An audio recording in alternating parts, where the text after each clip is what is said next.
Aujourd'hui, nous partons à bord de l'Amborella, un navire de 25 mètres de long affrété à la surveillance et au suivi des îles éloignées du parc de la mer de Corail. À son bord, une équipe de scientifiques et de marins ont 17 jours pour mener à bien leur mission. Chaque année, le service du parc naturel de la mer de Corail et de la pêche part sur les Chesterfield et d'Entrecasteaux pour suivre la fréquentation des îlots du parc naturel de la mer de Corail en tortues vertes. Les tortues viennent pondre ici, de novembre à février. Ces îles ont été classées en réserve naturelle depuis 2018. Leurs accès sont donc restreints. Elles ont tout du cadre idéal pour quantité d'oiseaux et de tortues vertes. Aidée par 2 bénévoles, Morgane Rex-Tronquet est l'agent scientifique chargé de la mission. Du coup, je commence à compter. Je fais la herse, Jérém le boulet, puis Laura le râteau. C'est bon? Du coup, aujourd'hui, c'est combienième comptage? 3e comptage sur l'île Longue aujourd'hui. Hier, on a fait les petits îlots mouillage, passage et tortues. Et aujourd'hui, c'est parti sur Longue. Il faut 5 comptages minimum par îlot. Donc le premier jour, on arrive sur l'îlot, on se charge de nettoyer les traces de tortues. Donc là, comme vous pouvez voir, il y a des traces partout. Donc on ne nettoie pas toute la plage, mais on nettoie à peu près sur 1,50 m de large, grâce à une herse et un râteau. Une personne traîne un boulet pour tirer un trait sur la plage. Et du coup, on laisse une nuit. Et le lendemain matin, on compte le nombre de traces qui coupent le trait. On compte vraiment le nombre de tortues qui sont montées et redescendues dans la nuit. Donc s'il y a 4 traces, il y a 2 tortues qui sont montées sur l'îlot. 1, 2. Là, il y en a 3 là. J'hésite entre 2 et 3 parce qu'en fait, il y en a une qui a été recouverte. Donc du coup, je suis en train de regarder la trace des palmes et avec la trace que fait leur queue en traînant. Et du coup, il y en a une là et une là.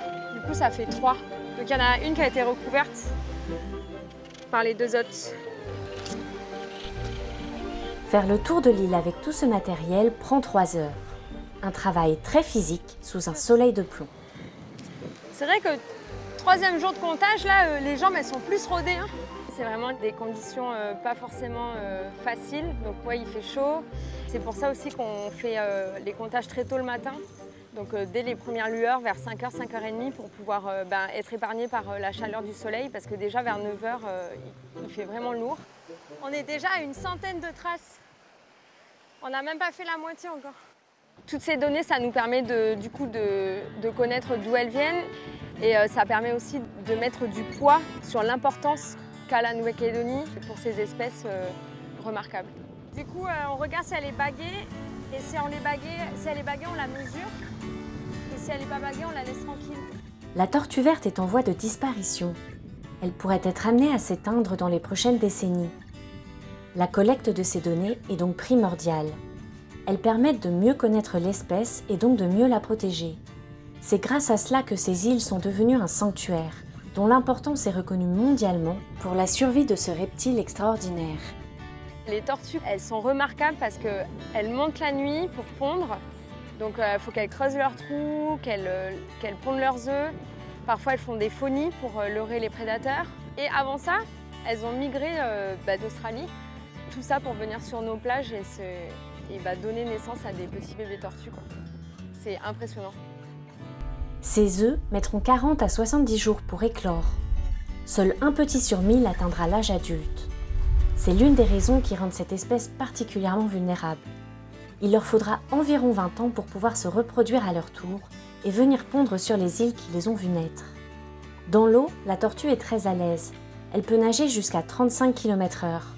Mais sur Terre, se déplacer lui demande des efforts considérables.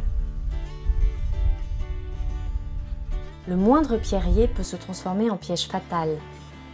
C'est donc épuisée et à bout de force qu'elles parviennent à rejoindre l'océan. Tout dérangement risquerait de leur faire perdre de l'énergie inutilement. C'est pourquoi certaines de ces îles ont été classées en réserve intégrale.